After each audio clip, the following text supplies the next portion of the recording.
Imagine you walk into any restaurant, you scan the menu, or maybe you did so ahead of time, and you know exactly what you're going to choose to fuel your performance and fuel your physique goals. No longer is it just a reactive emotional decision. It's a planned part of your personal strategy, and that is the power that you now have in your hands. Welcome to the Wits and Weights podcast. I'm your host, Philip Pape, and this twice-a-week podcast is dedicated to helping you achieve physical self-mastery by getting stronger, optimizing your nutrition, and upgrading your body composition. We'll uncover science-backed strategies for movement, metabolism, muscle, and mindset with a skeptical eye on the fitness industry so you can look and feel your absolute best. Let's dive right in. Wits and Weights community, welcome to another solo episode of the Wits and Weights podcast. In our last episode 105, Strength, Power, and Vitality for Women at Any Age with Cheryl I love, Cheryl and I discussed the art of movement, the challenges faced by women in fitness, and actions you can take to enhance vitality and build confidence, no matter your age or where you're starting from, including some self-defense strategies. Go check that out, episode 105, if you missed it. Today for episode 106, Eating Out While Staying Lean, even during fat loss. We're diving into a topic that affects everyone, myself included. We all know that sticking to your nutrition goals is not something that we do in a controlled metabolic lab. It's a battle that we fight every day in our lives. And one thing that will always exist in our lives is eating out. Whether it's a business dinner, a social gathering, you're just going out on the weekends, you're just on the road, dining out can feel like an overwhelming potential roadblock in the middle of your otherwise day-to-day routine. But what if I told you that you don't have to choose between enjoying a meal out and engineering that ideal physique that you're working so hard for? What if I said that you can develop a few helpful skills to master the art and science of eating out without missing a beat? Because after all, eating out and living your life is more the norm than the exception. And so if we think that way and kind of ditch that all or nothing and have strategies in our back pocket, we can be successful all the time, forever. Now we're talking about planning, tracking, real-time decision-making, and even a few little tricks I have at the end of the podcast that you want to stick around for that maybe you haven't heard of. I'm arming you with some strategies that are so effective that you're going to wonder how you ever dined out without them. And then by the end of this episode, you'll have a toolkit that will make eating out not just enjoyable, but also aligned with your goals. So we can definitely have your cake and eat it too, literally and metaphorically. So if you're ready to take control of your dining experiences and fuel your performance, both inside and outside the gym, let's dive into today's topic, eating out while staying lean, even during fat loss. So we know the importance of this because this is part of our everyday life and living a lifestyle that is aligned with our goals and not thinking in terms of things having to be exactly the same way every day, but rather how do we adapt to the real life situations that come into our lives. So I want to start with planning ahead. In other words, thinking about the fact that these things will occur no matter what, kind of like, I don't know, if you celebrate Christmas, it happens every year on December 25th, no matter what. And to be surprised that you didn't budget for some gifts is really on you because you knew it was coming. So we know that dining out is going to happen unless you live in a cave again. So the role of planning is to avoid these impulsive, emotionally driven choices that tend to be less nutritious or healthy or what have you, less aligned with our goals, right? That's the role of planning. There are also psychological benefits of planning ahead. Some people think the gut reaction to planning is, oh, that sounds like work. But it actually reduces your what's called decision fatigue, right? The need to make a decision in the moment. It actually gives you clarity and reduces your stress, right? It reduces the stress associated with eating out because now you have a plan at any one time and you're able to execute on it without really thinking about it. So one way to do this is to research ahead of time where you're going and what's available. So for a restaurant, this would be using a restaurant's website or their app, to look for nutritional information. If it's a chain restaurant, they're oftentimes by law or just it's a matter of course of business, they'll have these up on their website. If it's a more local restaurant, oftentimes they won't have that, but they will at least have their menu. So you can go on and look in their menu and start to browse ahead of time. Think about the options that you want, things that are associated with your macro targets, with your goals, with, protein-rich food, maybe lower oils and sugars and fats, kind of the hidden fats, but still things that you would definitely enjoy. And a very common thing here is just think about what you would eat at home, and now how would you construct that? And now how would you construct it from a menu in a restaurant? Now, granted, you're going to a restaurant because it's a special occasion. Even if it is a once a week thing, it's special, right? And you're probably doing it to enjoy company and go out and have a different environment and so on. And you can still choose foods that are similar to what you would eat at home, even though prepared by someone else. Maybe they're better cooked than you, maybe different seasonings and so on. So we're talking things like lean meats and vegetables and things where you can see the ingredients and so on. So it's really up to you to do that, but definitely look at it ahead of time if you can. And then to go along with this, let's say you don't have access to the menu, or you don't have time to look at the menu, or whatever, or you don't even know where you're going. For example, somebody else is taking you there. You can set for yourself what's called a personal food plan. Okay, this is not a meal plan, where you have this is what you eat, when, and how much. But a food plan is more your guidelines. I hate to say the word rules, because rules always imply rigidity, but these are your own personal rules for yourself. So you still have 100% of the power and agency. So setting your guidelines for the food choices when you can't see the menu ahead of time, like we just talked about, prioritizing lean protein and vegetables, or deciding how many drinks you're going to enjoy and what type, or what types of desserts or appetizers. You can get as broad or specific as you want. You can get as detailed or not as you want, whatever works for you. And this could be in your head. This could be on an index card, in your pocket. This could be in your phone, in a note app, a reminder, what have you. Super flexible, okay? The other thing you can do ahead of time is log your meal ahead of time, either as a planning mechanism or because that's exactly what you're going to get. And so what I mean is a planning mechanism could be, generally what kind of restaurant you're going to and what you want to eat. So you go ahead and you pre-log it. Maybe today's Friday and tomorrow's Saturday. You're going to go out on Saturday. You go ahead and log it in your app. Now, again, I use MacroFactor. I highly recommend it. If you're going to use it, I'll include a link in the show notes with my code to get you an extra free week. My code is Wits and Weights. So you go download MacroFactor from the App Store and use my code Wits and Weights. And it's a great meal planning tool because you can log the meal, you can see what the impact is on your macros and calories, and then you have a few choices to make. You can either adjust what you're going to have at the restaurant because it's just too far off of what you want, or you can plan the rest of your day ahead of time, or even today or this week leading up to that day, so that the whole week works out the way you want it to. And one way to do this is what we call calorie banking, and that is just earlier in the day or even earlier in the week, just making sure that you are hitting maybe a little bit more tighter calorie target. So this is especially in the case if you're at maintenance or in fat loss, where you're trying not to exceed a certain number of calories each week because you're trying to induce a certain change in your body mass and your fat mass over time. If, let's say, your daily calorie goal is 1,800, you might say, okay, I'm going to aim for about 1,600 each day for 5 days leading up to this special event, and I'm going to sort of bank 1,000 calories for the week to add to that day. And that's perfectly fine, right? It's just shifting calories. You're not doing it in an obsessive way, like down to the gram, down to the calorie. It's really just being smart and planning ahead, making it all work. All right, so that's everything. Those are things you could do ahead of time. The second thing you can do is tracking. All right, so we're going to talk about how to track all this stuff because I get a lot of concerned questions, both from clients and really anybody listening who says, well, I'm going to go on a trip for the weekend. I have no idea if I could track and this and that.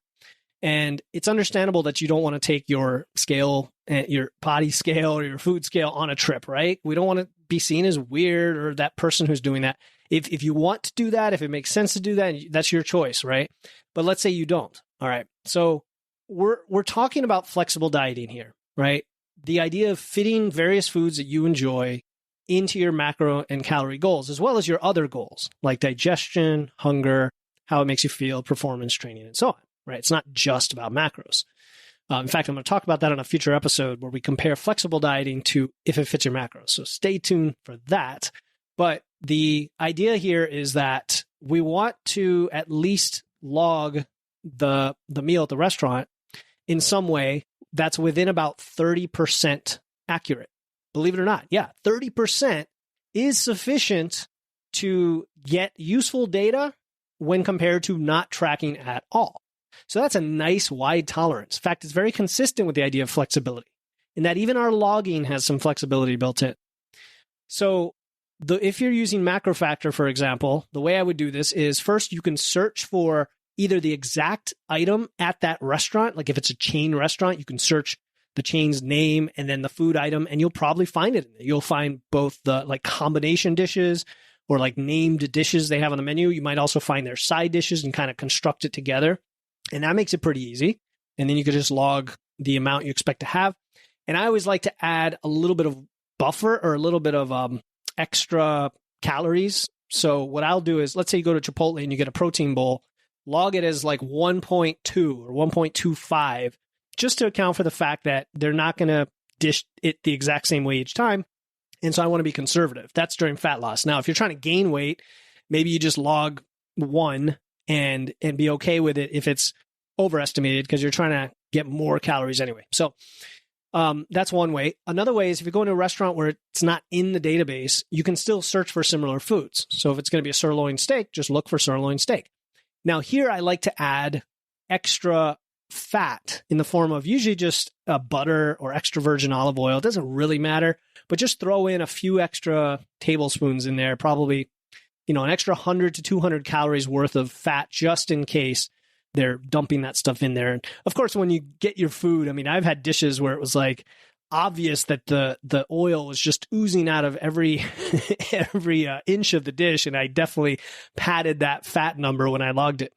So just be aware of those things, which is also why I like to choose things that don't have a lot of hidden ingredients, things that you can just see, steamed vegetables and dry rubbed meats and things like that. And the other thing is you could do is if the restaurant has nutritional info, but the actual dish isn't in the database, you can do a custom food based on that info or based on the whole meal or whatever, right? Like some restaurants will have, let's say a steak dish and then all the possible sides, and they'll give you all the macros and calories in a big chart. You could just quickly log that as a quick add or as a custom food in your database. So I'm making it sound a little complicated, but it really isn't once you do it. Really, it's no different than logging it at home. And the idea here is you're not going to be weighing it on a food scale. If you can weigh it on a food scale and that's part of what you're doing, of course, that gives you a little more accuracy, but I'm not suggesting to do that when you go out. And then the other thing is eyeballing your portions. So when you log it, if it isn't a standard like the protein bowl at Chipotle where it's a protein bowl and it just has everything in there, if you're logging separate ingredients of the dish, you can, first of all, overestimate a little bit, but I like to log everything in grams from the day I start tracking. And I ask my clients to do this too early on. I say, look, try to log everything in grams, food, beverages, whatever, meat, definitely don't use tablespoons and cups because those are definitely not accurate. But even pounds and ounces, I would, instead of that, use grams, so that you're thinking in grams all the time. And it's a normalized unit of measurement. So when you see on a plate, I've got some steak and potatoes and asparagus. Okay, that's like 150 grams of that, 100 grams of that, 125 grams of that. Again, within 30% is fine. And that's the way you can estimate it in your head.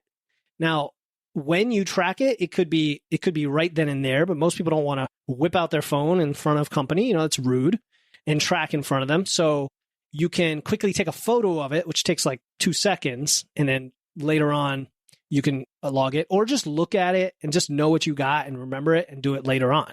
Again, we're trying to get within 30%. For my clients, sometimes we play a guessing game where they'll take a picture, they'll send it to me later along with their guess for how they logged it with calories and macros. And then I independently will guess and we'll see where they meet, because this kind of trains you to get used to what something looks like.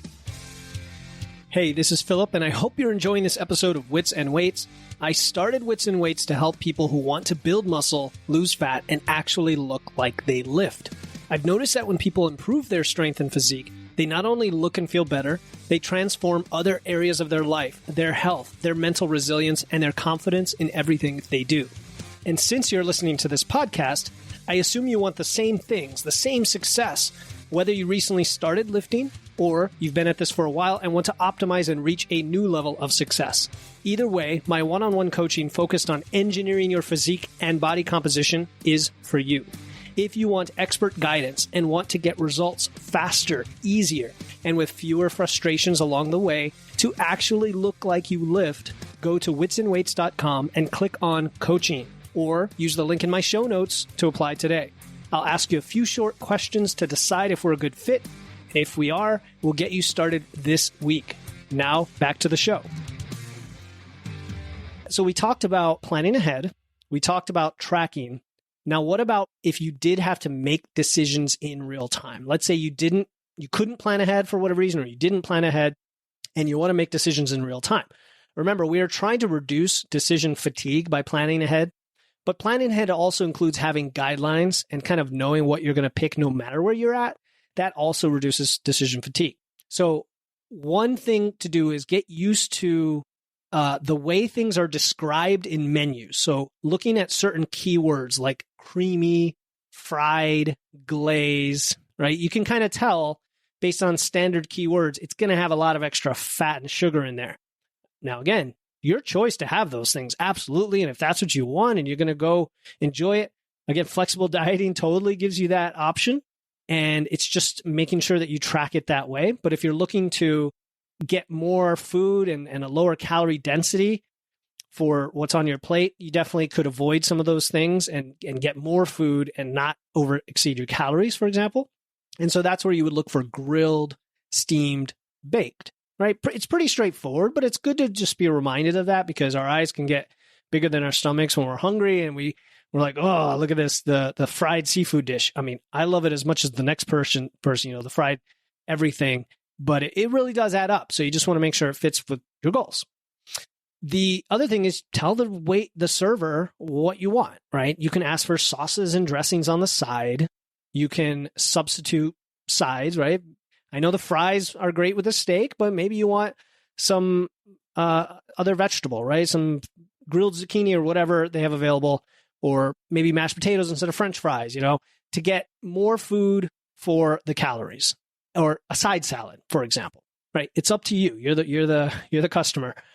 And then eating mindfully is another way to kind of stretch your calorie budget when you're eating, because you will potentially have leftovers that way, or you'll at least feel full before you get to dessert, for example, things like that. So in the moment, that also helps with the later on decision-making during the meal.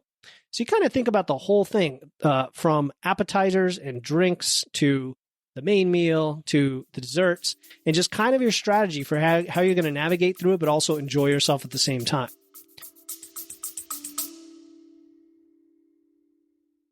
Hey listeners, this is Philip Pape, and I'm excited to announce our upcoming totally free 21-day challenge starting December 1st. It's called the Wits and Weights No Diet Holiday Body Recomp Challenge. This challenge is about learning how to achieve body recomposition. That's building muscle and losing fat at the same time without dieting or restriction throughout the holidays. I'll be giving you free videos, guides, and personalized coaching in a private group chat to help you enjoy the holidays while being satisfied and guilt-free. The kickoff call is Friday, November 17, and the link to enroll is in the show notes. No matter what episode you are listening to, don't worry. If you're hearing this after November 17, you can still register and get access to the replay and resources before the challenge starts on December 1st. Again, to join the Wits and Weights No Diet Holiday Body Recomp Challenge to build muscle and lose fat without dieting through the holidays, click the link in my show notes. Now back to the episode. And now if we look at the next section I want to talk about is different scenarios. I'm just going to cover 3 big ones. I'm sure you can come up with some on your own. If there's a specific scenario I didn't cover and you're still unsure of what to do, definitely always reach out to me here or in our Facebook community, Wits and Weights, free Facebook community, and just post your question like, hey, I'm going to go be doing this. You didn't really cover the details on that in the podcast. What should I do? So the first category is going to be business dinners. Very common. A lot of my clients, they're very busy, demanding lifestyles. they work, they maybe travel and so on. So a business dinner, and of course you could extrapolate this to really any dinner out, even if it's with your family or for a party. And here's where you don't want to be whipping out your phone to log a bunch of stuff, right? And appear rude. You could do the quick photo or just log it later. And then alcohol, I think it's important here to consider your alcohol strategy, where you could either opt for lower calorie options, like some hard liquors, but a little bit of it, like vodka or red wine or a light beer, something like that, or just decide that you're going to have alcohol free or a diet soda or something. Now, of course, always make sure to log it. But I know when I'm at like a business dinner, I'm going to be careful with alcohol because I want to have my faculties fully there together. Maybe with your friends or family, it's less of a concern. Now, I've been talking a lot lately to get off on a tangent about going alcohol free personally, because I had surgery about 9 weeks ago and I initially couldn't have alcohol because of that. And then I talked to an alcohol expert on, I think it was episode 93 of the show, Karolina Wjodkowska, and kind of decided to drink alcohol-free beer. And I've been doing that ever since and loving it, So think about options like that. Another category is going to be just any social gathering, like a party, right? And one of the things I like to do here is social gatherings tend to have formats that are different than just a regular dinner. You tend to have either like a buffet or a bunch of snacks, right? Or a bunch of courses just coming out one after the other. There's alcohol flowing. There's a lot of chatting and maybe dancing and all sorts of things going on. You're just like caught up in all the revelry, which is great, right? That's what life's all about. But it's definitely easy to kind of eat a lot more than you expected and a lot of things that aren't exactly what fit your goals for your macros and other things. So one nice thing I like to do is to pre-eat or preload protein earlier in the day for a couple reasons. One, it can curb hunger, if you have protein. And then two, these gatherings are often full of foods that have very little to no protein. Protein tends to be expensive, right? And harder to prepare for some of these things. It's much easier for them to make, fried dishes, appetizers, hors d'oeuvres, those kinds of things. You might see a cheese and meat plate there or something like that. But you're generally not going to have like big things of like steak and chicken and pork. You might. I mean, that's awesome if you do. But just assume you're not and preload with protein earlier in the day. And so what you can do is for breakfast and lunch, for example, have a decent amount of your protein for the day in those meals, along with some vegetables to fill you up, but to keep the calories low. The other strategy at these gatherings, if it's like a buffet style or, just tables of stuff, is apply the art of planning or the art and science of planning in the moment, meaning rather than just jumping right in, take your time, scan everything, right? Just look at everything. Don't get overwhelmed. Just start from the left to right, go and look at everything available. And then take your food guidelines that you developed earlier and go ahead and fill your plate with the things that are important to you. And I mean, fill it, because I don't want you to leave room for other things and say, well, I've got room on my plate, so I might as well go get the brownie over here and, the cookies over here and so on. Scan everything and then fill like half your plate with vegetables, right? Maybe a quarter with protein and then and then the other quarter with carbs, something like that, right? Or you can start with the protein, again, protein, vegetables, and then a little bit of carbs and do that and really fill it up with the things that you enjoy. I'd rather you have like a decent amount of those things to fill you up that also serve your goals. And then you're not so hungry for the other stuff, but you still ate a decent amount. Okay. So those are some basic strategies for social gatherings. And then travel. I mean, I did a whole episode on travel quite a while back. It's 20 something, I think, a long time ago, about how to handle that. The very basics I'm going to touch on here is packing things for your trip, like your protein powder, protein bars, meat sticks or jerky, your shake bottle, like just to have an easy protein option if there's just nothing there, right? You could always just have a whey protein shake, a scoop or two, and top off your protein and get like 30, 40 grams of protein right there. Very easy. Or again, meat sticks. I like the First Form meat sticks and the protein bars as well. Make sure it's the kind of protein bars that won't melt, right? Because some of them have like a chocolate coating, and those can get all nasty and sticky if it's hot, or even in the plane. You never know if you're flying. Well, the temperature changes. So pick something that's more hearty than that. And then you can, the other thing I like is if you're staying at a hotel, if there's 1 or 2 meals a day that you can make somewhat of a just routine, kind of like you're at home where you can just cook them yourself, that's a nice way to blunt the effects of the other part of the day, which is probably going out or doing these big parties or what have you. So there's a lot more tips I have if in the last episode on this. Again, I don't have the number off the top of my head, and I want to continue getting through to today's episode. But if I can remember to do that, I will put that in the show notes for you. All right, the last thing are just a few little creative hacks that come to mind. I'm sure you can come up with more, but I'm going to give you 3 today just to keep it simple. The first one is called the half plate trick.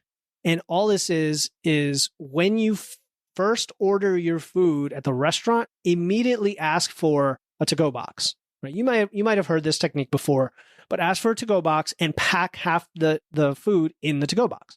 So I don't know, let's say you're going to Olive Garden, and you've been convinced to go to Olive Garden, and pretty much everything they have there is pasta dishes. Now, I'm sure there's some leaner options you can get if you want, but hey, I like chicken Alfredo as much as the next person, and maybe that's what I'm going to order, knowing that it's probably, a 2,000 calorie dish. Probably. I don't know, all that fatty cream and all the pasta, but it's delicious. So I'm going to ask for a box. I'm going to throw half of it in the box, and now my plate is still got a decent amount of, food mass in there. And I'm going to act like, hey, I'm just eating the whole thing today. I'm just going for it and I'm eating the whole thing, but really it's only half of what you ordered, right? You could do that with the bread even. You could just put, like, if you were going to have a second breadstick, put that breadstick in the to-go box and so on. That's one trick. The second trick is just the water trick, right? Drinking a full glass of water before your meal arrives. Very simple thing, but we get caught up in our conversations, and sometimes your glass just sits there the whole time, right? And it's like pretty much full. Go ahead and gulp down that water right away so that it fills up your stomach a little bit, reduces the satiety signal or increases the satiety signal, and maybe you will not feel like just devouring everything that's put in front of you or going for the appetizers and so on. And then the third trick is just the mindfulness trick of putting your fork down between bites. And I like this trick because it doesn't require all the, I hate to say it, like woo mindfulness stuff that we all struggle with. And I personally have tried all the mindfulness things of, listening to my food as I chew it, turning everything off, this and that. But look, you're out at a restaurant with other people and you're talking, you're distracted. So you can't do that. But guess what? You can just put the fork down after a bite and then pick it back up. Just like when you cut meat, instead of cutting with the right and then putting it in your mouth with your left, do it like, what do they call it? American style, where I think that's what it's called, where you cut it, put the knife down on the plate, swap the fork to the other hand, and then eat the bite. It just adds a little more time and causes you to eat more mindfully. What does this do? It allows you time to digest, to enjoy and stretch the food out, and then your body sort of catches up despite all the distracting things going on and conversations and fun that you're having, so that perhaps you aren't tempted, let's say, to eat way more than you otherwise planned. All right, so those are the key strategies. I'm sure there are many more. I know, in fact, there are many more that I've shared with clients over the time that I've been coaching. But I wanted to give you some basic hard hitters that are really easy to implement that can have a big impact on your success when you eat out. And I definitely encourage you to take 1 or 2 of these and apply it to your next experience. You don't have to do the whole thing.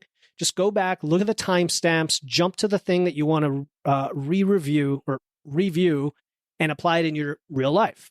This weekend, for example, this episode comes out on a Tuesday, so you've got a few days to plan. You could do the calorie banking, or you can look at the menu, right? There's all these strategies. So we're talking about planning, being flexible, reducing decision fatigue, using tricks to kind of trick your mind into being more mindful when you're eating. And we talked about different scenarios. And the key takeaways are preparation, personalizing it to you, and being mindful. So now imagine you walk into any restaurant, you scan the menu, or maybe you did so ahead of time, and you know exactly what you're going to choose to fuel your performance and fuel your physique goals. No longer is it just a reactive emotional decision. It's a planned part of your personal strategy, and that is the power that you now have in your hands. And I can't wait to hear how you implement them, so I want you to go out there, dine smartly, and share your experiences by reaching out to me. Again, you can reach me and a whole bunch of places. Instagram at Wits and Weights is one. Another is in the Wits and Weights Facebook community. All these links are always in my show notes whenever you need to find them. And again, these are the kinds of strategies I help clients with every day. Now, they're going to be much more highly tailored for the individual.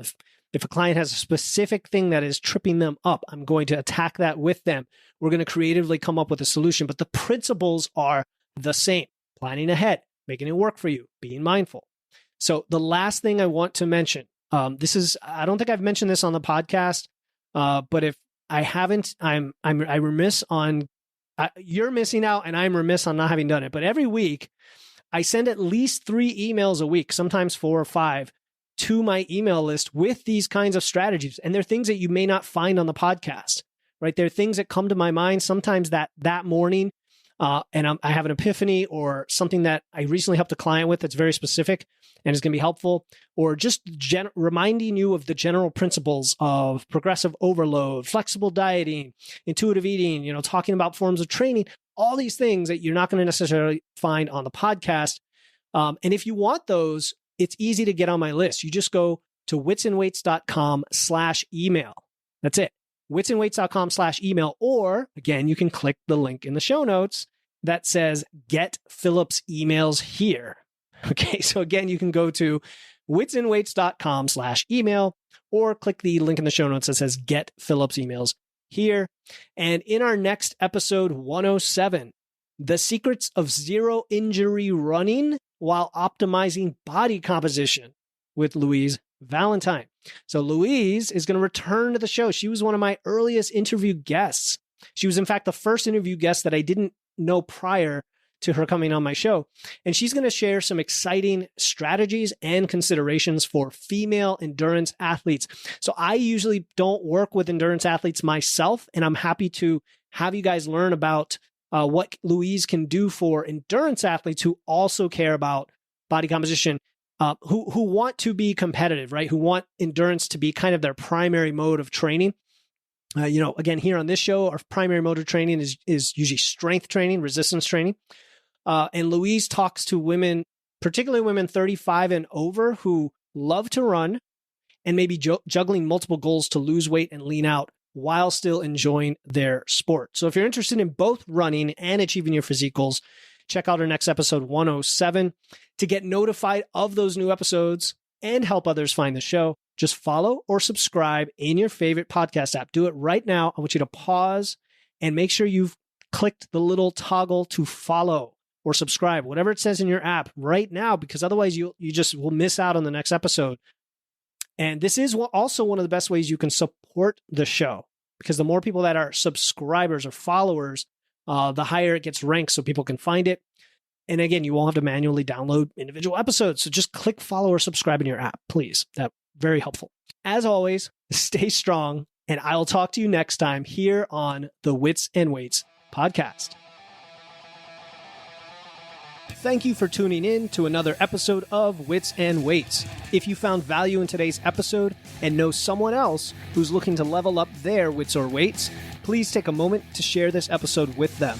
And make sure to hit the follow button in your podcast platform right now to catch the next episode.